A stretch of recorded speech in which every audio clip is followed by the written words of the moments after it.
এই যে চারদিকে এত মারামারি কিলাকিলি হচ্ছে, কারণ মানুষ তাদের ফ্রাস্ট্রেশনটা অ্যাঙ্গার আর ইগো কন্ট্রোল করতে জানে না। খেলার মাঠ সব দখল করা, আমরা ওদেরকে কোনো রেস্টুরেন্টে গেলেও বসে বকা টাকা দিই, তাহলে মানুষ যাবে কোথায়? আমি বসুন্ধরার স্পোর্টস সিটিতে যেটা শুরু করেছে জুলকান muay thai MMA academy, martial arts academy and powerlifting academy, এটা আসলে অত্যন্ত ভালো একটা ইনিশিয়েটিভ। আগেন আমি যখন প্রথম আমার ক্ষেত্রে যখন লেগেসি MMA জিম শুরু করি, সেই সময় কিন্তু আমি কাউকে জানতাম না বা চিনতাম না। Gold's Gym across 30 plus countries with over 700 plus locations worldwide. Train anywhere, belong everywhere. সবচেয়ে ভালো লাগছে কি যে আমি এক্সপেক্টই করি না যে এরকম একটা ম্যাসিভ ওয়ার্ল্ড ক্লাস একটা ফ্যাসিলিটি যে বাংলাদেশেও হবে। So really thanks to Bashundhara group as well যে এরকম একটা বড় একটা ইনিশিয়েটিভ নিয়েছে। সাধারণত কিন্তু কেউ এরকম ইনিশিয়েটিভ নেয় না। ওয়েট লিফটিং জিম সবসময় থাকে ওই ক্ষেত্রে। তো আমাদের মার্শাল আর্টসের প্রতি যেরকম একটা প্রতিষ্ঠান, ওয়ার্ল্ড ক্লাস প্রতিষ্ঠান বেড়ে উঠছে আস্তে আস্তে, এটা খুবই দরকার। আর আমরা এখন যে সোসাইটিতে আছি এটা তো আরও অনেক বেশি ইম্পর্টেন্ট। লাইক আমি একটা এক্সাম্পল দিই, আমি যখন এখানে শুরু করি আমি কিন্তু তখন এটা লেগেসি আবার ধানমন্ডিতে অবস্থিত। আমি খুব টেনশনে ছিলাম যে কেউ আসবে না কিনা না। অ্যান্ড আমি অবাক হয়ে যাই যে প্রথম 2 সপ্তাহের মধ্যেই প্রায় 50 থেকে 100 জন ইজিলি সাইন আপ। আমাদের এখানে আলহামদুলিল্লাহ 250 জন মেম্বার আছে।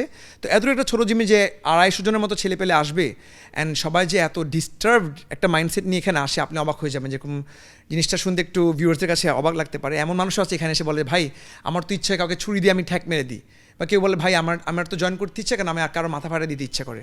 এরকম একটা মানুষ ভর্তি হওয়ার সময় বলে কেমনে, বাট বিশ্বাস করবেন না, believe it or not, when they walk out they are way better human being.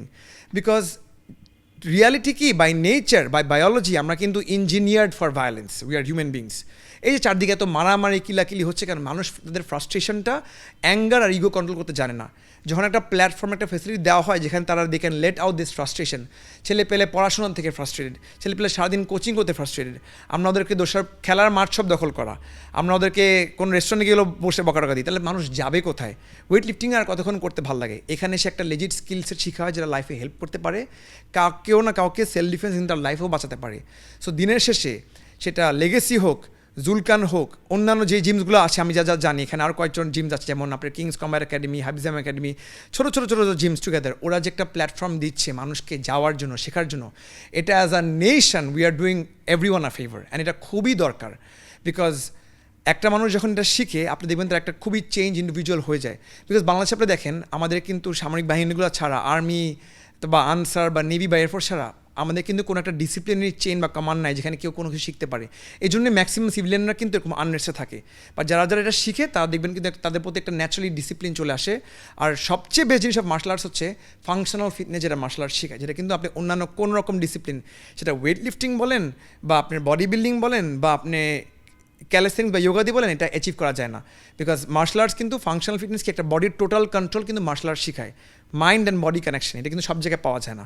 So এই জিনিসটি আমি অনেক অ্যাপ্রিসিয়েট করি for everyone who is taking this initiative.